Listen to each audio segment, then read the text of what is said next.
What is your name? My name is Christy Henderson, How old are you? 44. What is your relationship to me? I am your mother. All right. So, some of the visual signs of aging are that begin to start to see some wrinkles and some of your physical body changes a little bit. What are some of the visible signs of aging that you have noticed that are happening to you in this time of your life? Well, my hair is thinned quite a bit. I used to have really thick, curly hair, and now it's straight and very thin. I have weird aches and pains, like my hip. My hip hurts all the time. Also, my metabolism's slowing down, so I don't sleep as well at night, and I get hot really easy. Yeah. All right, so you do recognize that hereditary diseases are deadly, and you should be aware of some of those symptoms just because they can soon take over your life. Are you aware of any hereditary heart problems, cancer, hypertension, or diabetes in your family? Yes, And are you aware of the symptoms of these health problems, and can you list a few? I am. My mother and my grandmother both had cancer. My grandmother and mother both had cervical and ovarian cancer, and that symptoms and signs of that are really, really difficult periods and lots of pain. And my mom has lung cancer, and the symptoms of that are uncontrollable coughing and not being able to take a deep breath. Heart disease runs in my family. My grandmother and my mother both had mitral valve prolapse, meaning that their heart valves didn't work correctly. And your sister has that. She's got a heart valve that doesn't work quite the way it's supposed to. Arthritis runs in our family, so grandma and mom both had difficulty grasping things the older they got, and I'm starting to notice I'm not able to get a good grip on jars and open them. Yeah. All right. So you are aware that your brain is changing as well. Yes. Your brain hits its peak in the 20s. So from there you start to forget some of the things that are important to you, such as forgetting your glasses where you put them, leaving your keys at home, not aware of why you went to the grocery store.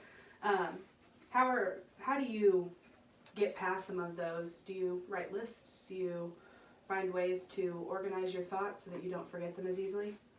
I make a lot of lists, but I also make sure that before I go to bed every night, my backpack and my keys and my purse are in the same place every night when I get ready to leave the house. I make sure that when I need to go somewhere, I plot out which direction I'm going to go before I leave the house. I also have now started putting coconut oil in my coffee, which really has made my brain a lot clearer. It makes my memory a little bit better, and I don't forget as easy. That's good. That's good. So, since entering that stage of life, have you noticed any cognitive decline in how you make decisions or remember things? Yes, I'm currently in the middle of my PhD program, and I'm noticing that schoolwork is a lot harder than it was when I got my master's degree. For sure. So some things about relationships in the midlife is that if you don't keep it socially active, you will decline, and your decline in social activity actually leads to Alzheimer's disease. So the more you stay social, the more ability you will have to keep your brain healthy as you move forward in life. So more social engagement is going to be better for your physical and mental health. Have your relationships changed with others since entering this stage of life? Let's start first with your spouse. Yes, it has. My husband is 5 years younger than I am, and so we are very active, but I've noticed that he's a lot more active than I am in a lot of respects. He can go and do and climb mountains and things, and I have to take breaks every once in a while. So with that, your marriage can change throughout the year. Before this video, we've discussed a little bit about the Cooper and Harif study, how he took quite a few adults, and he was able to study their behaviors and determine what kind of marriage they have, and they have 5 different types. What did you decide your type was? I decided my type of marriage was the vital type of marriage. And in that, some of the characteristics of that were we tend to settle our disagreements pretty easily and quickly. We don't like to fester and stay mad at each other. And we've noticed that our conflicts really center around events and things that have happened and not just old past hurts. We've been together for 16 years, married for 13. And so in that time, a lot of things have happened. But as our kids have gotten older, our conflicts have changed. The things that we argue about or disagree really center more on our kids and our responsibilities than they do being angry about something that happened a couple years ago. For sure. So we also are going to discuss a little bit about remarriage. You were married to my father before. I was. And how do you think that remarriage has kind of reshaped your life? Well, I certainly am a lot happier.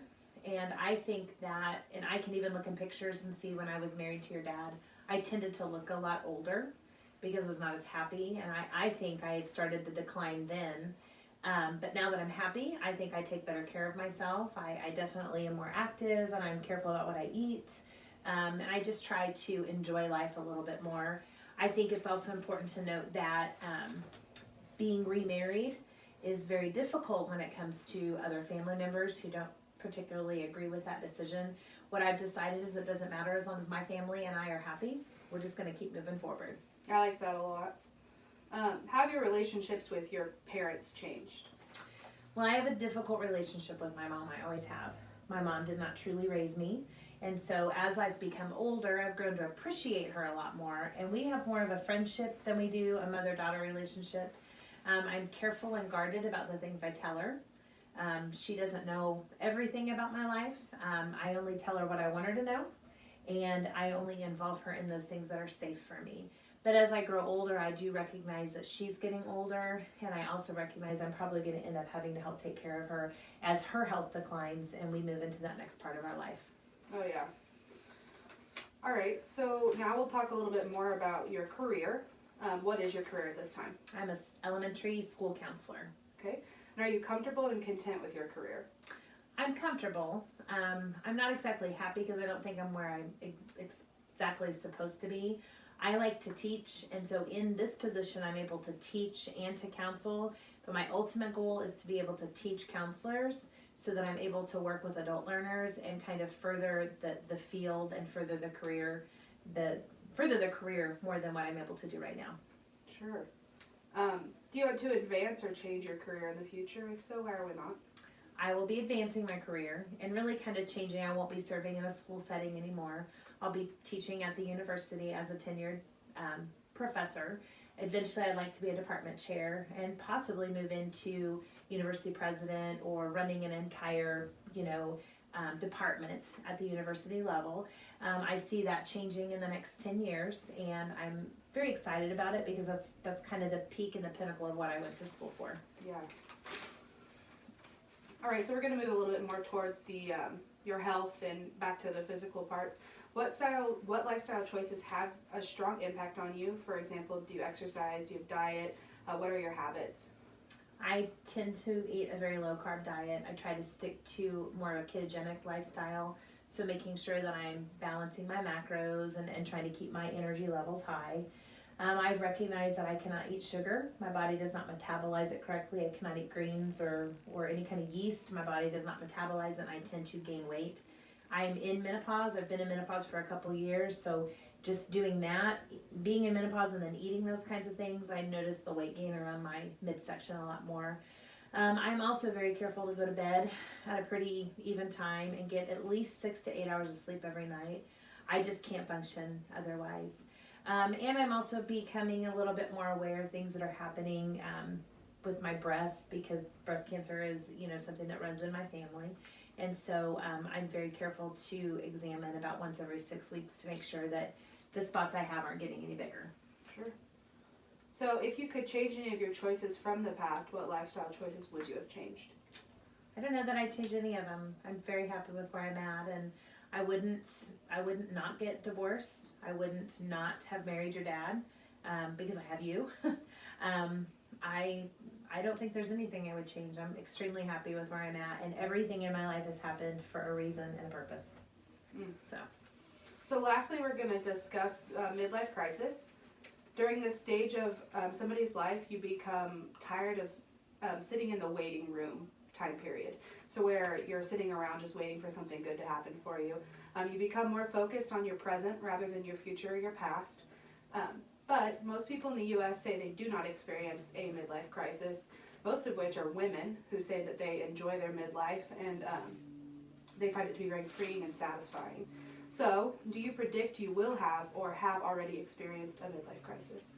I experienced a midlife crisis when I left for college because I realized that my time of parenting you was over, and I kind of had to move to a different part of parenting, and I could either accept it or I could fight it. So I got into that point in my life. That went on for about 6 months, and then I have finally decided that I am going to move forward, and parenting is a little different now. But I also have another child that's extremely important to me to parent, and so I do think I went through a little bit of a midlife crisis. I do believe when your sister graduates in 6 very short years, probably will happen again. Sure. So, Well, thank you very much for everything Welcome. you've done, and I love the way you answered your questions. Perfect. Thank you.